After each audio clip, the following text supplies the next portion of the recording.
오늘은 부동산 얘기를 좀 하고 싶습니다. 제 얘기를 말씀드릴까요? 제가 2001년에 결혼을 했습니다. 지금으로부터 25년 전이네요. 그러니까 2001년에 결혼을 해서 제가 간땡이도 붙게 결혼할 때 집을 사버렸거든요. 근데 이제 제 돈이 아니라 거의 대부분 하나은행 돈이죠. 정확히 얘기해서 전집주인에 갖고 있는 부채를 인수하는 조건으로 서울 영등포구 대림동의 코오롱 아파트 여기를 1억 4,500에 2001년 11월쯤에 이제 샀습니다. 그리고 나서 그 집을 2009년에 팔고 지금 살고 있는 신도림역 옆에 있는 신도림 태영타운 여기로 이제 바로 옆이거든요. 근데 구는 이제 구로구가 된 거죠. 글로 이제 이사를 갔습니다. 그래서 2001년에 1억 4,500에 샀던 집을 2009년에 3억 300만 원에 팔았습니다. 근데 이제 그걸로 돈을 벌었냐? 뭐 번 거죠. 따블이 난 거죠. 8년 만에. 근데 그때 이제 그 3억짜리 집을 보러 오겠다는 사람이 이제 있지 않습니까? 그러니까 거기를 보면서 느끼는 게, 아이고 이 불쌍한 친구들아, 나는 니들보다 반값에 이 아파트를 샀었는데 니들은 저기 2배나 비싼 가격에 솔직히 별로 좋지도 않은 아파트를 들어오는구나. 하여간 내 집을 사줘서 감사하긴 한데 참 니네 안 됐다. 뭐 이런 생각을 했었습니다. 그런데 말입니다. 그 영등포구 대림동의 코롱 아파트 24평이 지금 얼마인 줄 아십니까? 지금 2026년 2월 기준으로 지금 얼마냐? 가장 최근에 거래된 가격이요. 9억입니다. 9억. 9억이요. 평당 3,600만 원짜리 아파트가 된 겁니다. 여러분 어떻게 생각하십니까? 누군가가 9억의 돈을 주고 샀겠죠, 그 아파트를. 그러면 2009년에 3억짜리였으니까 이게 15년 뒤에 3배가 뛴 겁니다. 그리고 저 샀을 때 1억 4,500에 샀던 2001년 대비해 보면은 거의 뭐 7, 8배 정도 뛴 겁니다. 여러분 이게 맞다고 생각하시나요?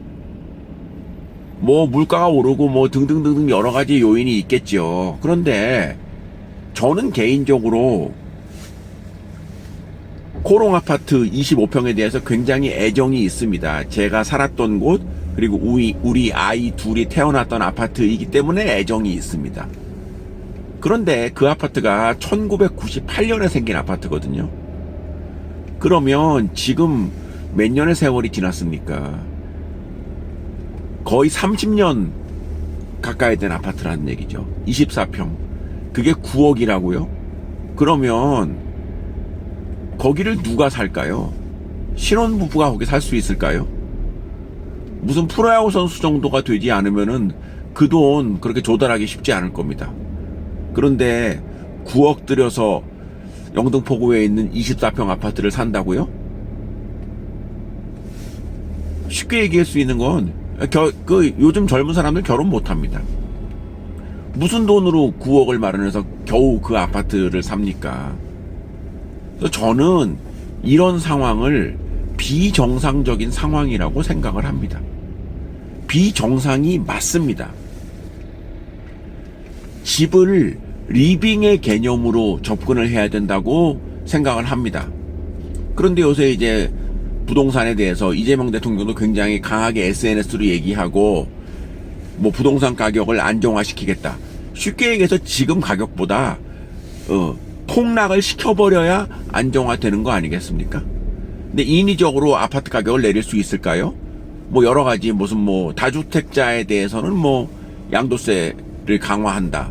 그리고 뭐 보유세도 신설한다. 이런 여러 가지 얘기가 있지만 하여간에 상식적으로 생각을 해보면 24평 아파트가 9억이 말이 되나요? 그것도 영등포구 대림동이 막 서울에서 어마어마하게 잘 사는 동네도 아닌데요.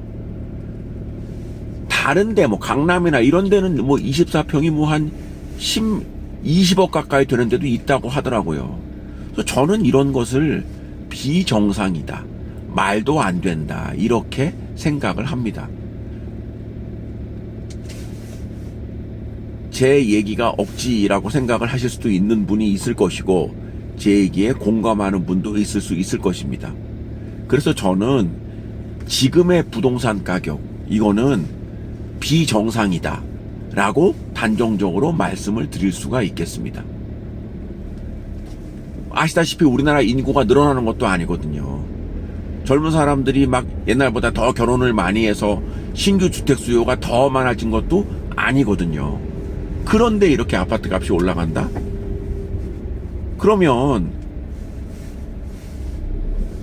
아파트 역시 수급에 의해서 움직이니까 지 돈 주고 그 9억의 아파트를 산 사람도 있으니 그거를 갖다가 뭐라고 할 수는 없겠으나, 정말로 만에 하나 이 아파트를 투자의 개념으로, 이익의 개념으로 접근한다고 한다면 이거는 응당 다른 재화나 뭐 주식투자 마찬가지고요, 소득이 있는 곳에 과세가 있습니다.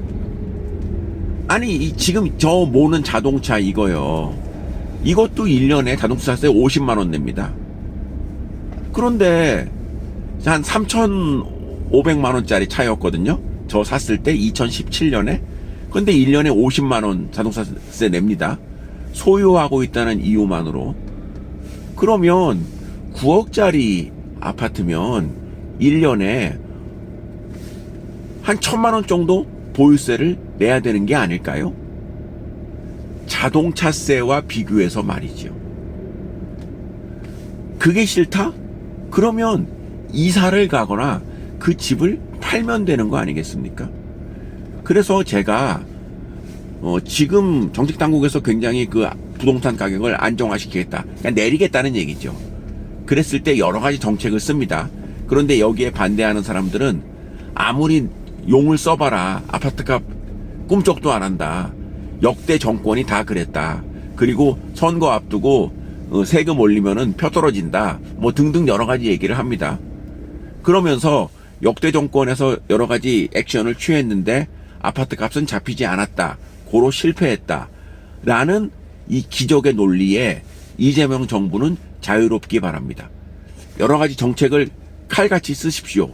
그럼에도 불구하고 아파트 값이 올라간다고 한다면 정책의 실패가 아닙니다. 그냥 보유세 수입이 더 늘어날 수 있는 거 아니겠습니까? 그러니까 아파트 값이 막, 그럼에도 불구하고 아파트를 막 사려고 한다면 정부 입장에서는 과세 소득이 훨씬 더 늘어나는 긍정적인 효과가 있기 때문에 개의치 말고 강한 정책을 쓰라고 말씀드리고 싶습니다.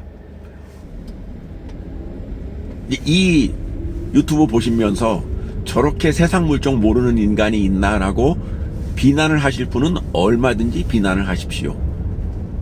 서울의 24평이 9억이면 되게 싼 거다 라고 인식을 하시려면 하십시오. 그러나 적어도 제가 아는 상식에서는 코롱 아파트 9억은 말이 되지 않는다.